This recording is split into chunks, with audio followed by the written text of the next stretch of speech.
Hey guys, welcome back to my YouTube channel. I am Sonique and I am here to give you a story time and why I resigned from my job in Jamaica and why I would have resigned from my job in Jamaica. So while I was living in Jamaica, I worked at a government organization, and I can tell you when I for growing up hearing about this company, it was always one of my dream to work in this company. But as I tell you that after leaving college, I did my internship there, and when I did my internship there, I was offered a job. They were hiring, and I applied and I got a job there. But I can tell you guys, like, working there for the first 3 years, it was so good, guys, working, because when I was working there, I was first hired in St. Elizabeth, and I worked as a assistant in St. Elizabeth, where I was working at RADA. And if anybody knows what RADA does, we are, extension officers, are assistant agricultural assistants. So we actually went out and we visit farmers. Our role was to visit farmers, verify farmers, register farmers, train farmers, and a lot of things we actually did. But I can tell you, while I was working in St. Elizabeth, it was the best. I must shout out the parish manager in St. Elizabeth, because he was such a nice and kind and understandable man, and the deputy as well. So most of the things I learned while I was working in RADA, it was actually in St. Elizabeth. And I can tell you, RADA is a very good place to work, but when you encounter some of these managers that are very wicked, I would say wicked, because I can tell you guys, when I was promoted, I worked in Manchester like for probably like 3-4 years, and I worked in St. Elizabeth for probably 2.5 to 3 years. I worked in St. Elizabeth. But actually in 2019, May 2019, I was promoted as an agricultural extension officer in Manchester. And I can tell you guys, it was the worst. Like, the managers up there, when I first went there, the manager was a Rasta man, Mr. Dixon. He was the most kind and caring gentleman. I am telling you, he was so nice, and I can tell you that he guided me in my work, and I think he was one of the person that has shaped me in becoming so good at my job, because he helped me, and told me how to actually do my job, and how to go out to visit the farmers and assist the farmers and things like that. So I can tell you guys, it was such a heartbreaking thing when, that one of the job that I always wanted and I know that I could have done, it was very painful to work there after a while. And the reason why I said it was very painful, I remember when I went up there, everywhere have their different cultures. I was working in the Christiana extension area, and what I went there and saw, it was very horrible, because that area, when it comes on to a time where Irish potato is given out, the farmers are very unruly, they're very disrespectful. And I can tell, after speaking to the managers about this over and over, nothing is done. But that is what I realize happen in most of these places. Nothing is done about anybody that is disrespectful to you with your job. I can remember after Mr. Dixon left, every single thing changed. I can tell you, Mr. Dixon was a very good manager, and I can tell you, another gentleman took over, and his deputy at the time, he's still the current deputy, the absolute worst, I am telling you. So I can tell you, they wanted to move me from that area where I was working, because they thought I was having it difficult to deal with person, and it wasn't difficult. I had it difficult.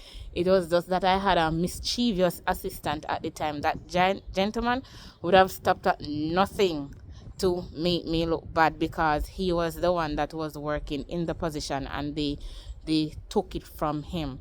And I can tell you some instances that has occurred and they did nothing about it. And I have 3 very instances that I will talk about why I could not stay there.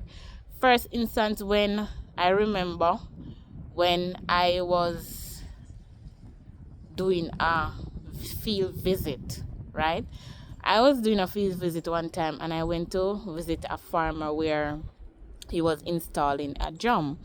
Actually, I wasn't the only person who was supposed to go, but the other gentleman, canceled out on me at last minute. So what? I went ahead and I visited the farmer that was supposed to install his drum. So when I went there, another gentleman came and he was like, "Oh, you're the person where give out the Irish potato, you just do whatever." This gentleman literally attacked me with machete and threatened to take my car key, and that me better glad him change, and him will make me cannot work in the area anymore. After that traumatic process, I went ahead and I called my manager immediately and alerted him. I was in shock. I just, like all the other persons them on the farm was telling the gentleman, cool it. Him wouldn't stop, and I listen to me. If it was a boulder in my way, I would have used my car to hit it down to leave off of that farm. And I can tell you, I remember it's very heartbreaking. And I called my manager and I said to him, "Sir," I was crying, and I said to him, "Sir, that whatever just threatened me do." And he's like, "What? Oh, me go call the gentleman there." I see funny him hang up and say, "Me go call the gentleman." One gentleman, him never call me back. Him never say, "Oh, Miss Joseph, call the police. Where are you?" Blah, blah, blah. Nothing. That man went to office and sat in his chair like nothing happened. How me get to talk to him back? When I reported it to the zonal director and let him know, say I called that happened, and I called the gentleman, and that man never called me back. I remember the secretary called me, and I I was crying, and I told him, and then the deputy called me. That is one thing I can give the deputy flowers for. He called me and said I must report it to the police, and I reported it to the police, and they brought me back to the location, and the gentleman apologized and said it won't happen again, and the police them talked to him and all of these things. And I can tell you, after that, as I said, I spoke to the zonal director about it, and probably him called the manager. The gentleman called me around the Thursday or Friday. When this gentleman called me, he was telling me about his problem. He wasn't calling me to concern about me. He was telling me about his problem. That man is a very selfish man. Every single time you have any little problem, he might tell you about him problem when he's supposed to deal with the issue. And I can tell you, I was very disappointed after the fact that that gentleman threatened me. That gentleman could have been coming back to the office to be collecting stuff on the compound like nothing happened. I am telling you guys, like nothing happened. That man pretended like nothing happened. And after that, I can tell you, I lost all respect for my parish manager. I always showed him respect, but I respected the chair he was sitting in and the position, but I never respected him as a man, as a person, as a father, and he claims saying he's a pastor. And I can tell you another incident when I was sick. When I was sick, this person was demanding me to send in a report. Like, I come off a surgery bed, and the next probably 3 to 4 days, they were asking me, the deputy, my supervisor, asked me for sending monthly report. And me like, I am sick. These people, may I tell you, these persons are so heartless, and it is so unfortunate that This person will stop at nothing, I am telling you, to break you. And that is the reason why so much young people leave some of these jobs in Jamaica, because they are treated unfairly. But one of the things I realize is that they don't like hardworking persons. They don't like when anybody speaks good about you. They don't like nothing like that. And I can tell you, last year I was sick again, and I went and I did a emergency surgery, and I let them know that I did a surgery and whatever. I am telling you that they are the absolute worst. Same thing, report, they want this, they want that, when all of these things are left on the system, because they have a very good system where you can draw data from. But because this deputy man, he is so lazy, he doesn't want to do anything. And I'm telling you that was one of the reasons why I decided that I am going to resign from my job. Even if I wasn't moving to Canada, I would have resigned from that job in Jamaica, may I tell you, because it was a very risky job. And even if it was a very risky job, no, there is no one there to protect you against anything. Like, people could have literally call you, try harm you, nothing is done. We see all people usually text me, I wish death on me, and even so, these people, nothing would be done. There's no boundaries that is set in these workplaces, but they attack each other. The crab in a barrel thing, I can tell you. And the day I decided that I was going to resign, I was so happy, I was so peaceful, I was felt free, because I'm like, I am not going to take this anymore. I am not going to take this. I tried my very best in my work, but I realized that some of these people, they don't like people who are hardworking. And I can tell you guys that I don't regret the decision of ever resigning and moving here, because I am telling you, it is very ridiculous on how these jobs are, these managers, because sometimes they treat you like you aren't human. They treat you like they don't have children.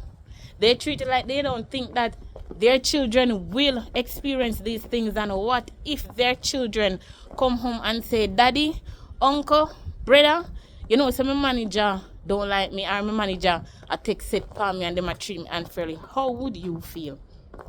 Put yourself in the position. Let me know, how would you feel if your children was feeling these ways, or were being attacked like this? But I can tell you, while I worked in RADA, I had some very good years, and I met some very wonderful persons, former colleagues, and I can tell you, when I was working in St. Elizabeth, that was the absolute best. Like, they were the best. They were their team players. Probably if I was still working in St. Elizabeth, I would have, probably come get me PR and then more than, go back. But I never wanted to do that, because the work environment there was very toxic and it was very bad. Like, I was getting demotivated every single day. Like, literally, when I was supposed to go to work, I had to be talking to myself. I had to be talking to myself every day to go there to do my work. And it is something that I loved.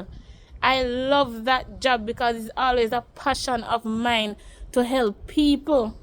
That is always what I wanted to do, help people, because growing up, persons weren't very kind to me, especially family, and I decided that I would not want to do the same thing to people. Never. So I want to be nice and kind to people. And I can tell you guys, even after I reported the incident to the police, it took about probably like 2 weeks for the HR to reach out to me and letting me know that they weren't aware of the incident. And even I wrote a letter to them, and can you believe when time I wrote the letter, and HR reached out to the manager. He was calling me asking me if I could tone down my letter of what I stated in the letter. And after I spoke to like the secretary, this secretary is gonna tell me that I was being mischievous in my letter. I was being mischievous after a man attacked me with machete. This manager don't do nothing as the manager, and I play like nothing not happen. This man couldn't literally chat me. He couldn't do anything to me. This man run go back in office and me are like, these people don't have no sense. These people don't know nothing. Like, how could you be so cruel? Because I stated that I was heartbroken that he did not do anything about it. And just because I stated that the deputy handled it better and said that I must report it to the police station. And I tell you guys, I took about 2 weeks off. Whether they wanted to give me or not, I took it off. I took it off because I was so traumatized. I'm telling you, I was traumatized. Like literally after I stayed home for a while, and when I went back to work, I was having panic attack. When I go out in the field to visit anybody start become aggressive towards me, I start have panic attack, and me have to talk to myself and I say, Sanique, calm down, and just do this and just do that. I talk to myself. None of them knew what I went through after that happened. Nobody. I could not talk about it because I would literally cry. I am telling you. And these people, I can tell you, I ran from that place. It's not even the job, it's the people that is managing these places, these persons that are put in high position to be authority figures. They're horrible and they are ridiculous with themselves. And I can tell you, I wish these persons all the best, all the very best. But I can tell you guys, never settle. What I have learned, always put yourself first in every single thing, because you know, when I was there, I did not put my health, I did not put my mental health first when I was working there, and so many things had affected me. And I can tell you now, when I realized and I resigned from this job, and I'm doing so much better mentally, because some of these jobs mentally, emotionally and physically break us, and not only because of the job, because of the persons that you are working around and how toxic they are, how they're not even supportive. Even if they give you vacation leave and you go and recuperate for 40 days, 60 days, when you go back to work, it is the same toxic environment that you are living in, that you are working in. So it doesn't make any sense. But what needs to be changed, we need to change things about ourselves and value ourselves more than how we value some of these jobs that is stifling us. So I'm encouraging you guys, don't you ever settle. Try to move on, find something else, find your passion. Just do something that you always wanted to do, not because of the money. Your mental health come first, your every single thing, your health come first before every single thing. And I have learned and I have understand that, and now I have appreciated so many things more, I can tell you guys. So thank you for watching, and please subscribe and share our YouTube channel, and I will see you next time, guys. Bye.